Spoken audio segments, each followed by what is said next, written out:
Hello, my name is Dr. Jeff Golini and welcome to another episode of Ask the Scientist. This show is about busting myths, bringing you the truth. Hey, today I want to talk to you about how to build big legs Dr. Jeff style. Now, if any of you have ever seen my old bodybuilding pictures, I was not lacking in the wheelhouse, but I had to work hard at it. Too many athletes today, especially bodybuilders, don't work their legs hard enough.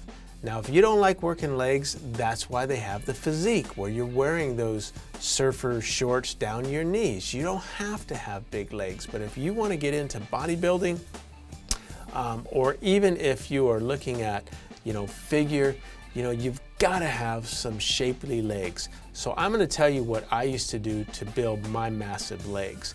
First, I always started with hamstrings. You heard me right.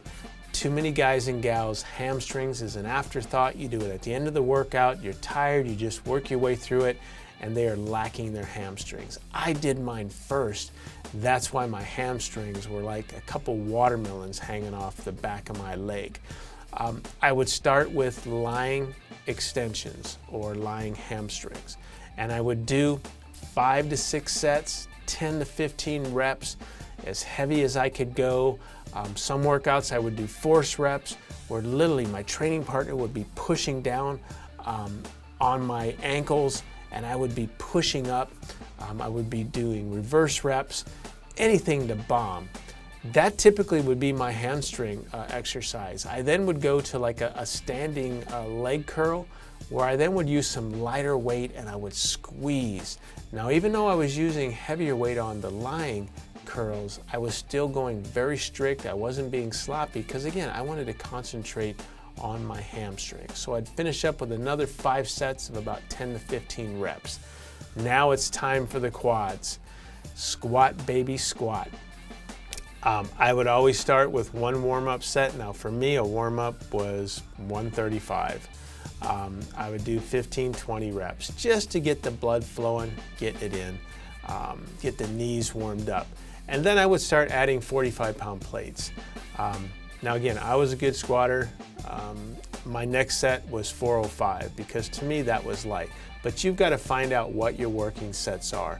I didn't add 2.5-pound plates or 5-pound plates. Literally, when I got to a weight with a 45-pound that I could do 10 or 12 times, then it was time to add one more plate. So my last set, I might only be able to get 5 or 6 reps, but that was my maximum working weight. When I got that up to 10, then it was time to add another 45-pound plate.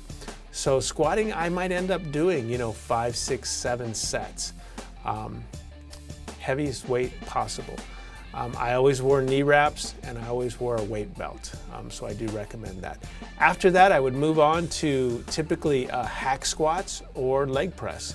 5 sets, 10 to 15 reps, as much weight as it can handle, always progressively moving the weight up each set. Then I would finish with seated leg extensions, about 5 or 6 sets. Again, as much weight as I could handle, strict, 10 to 15 reps. And then calves would be what I would finish up with. Now, if you've got very weak calves, you might want to do calves, then hamstrings, but for me, my calves grew very fast, so I was able to do those at the end. And I would typically do just a standing calf or a seated calf. Sometimes I would do both, depending on what I was trying to accomplish in the growth of my calves. But I always alternated my feet. One set they would be straight on, pointed in, pointed out.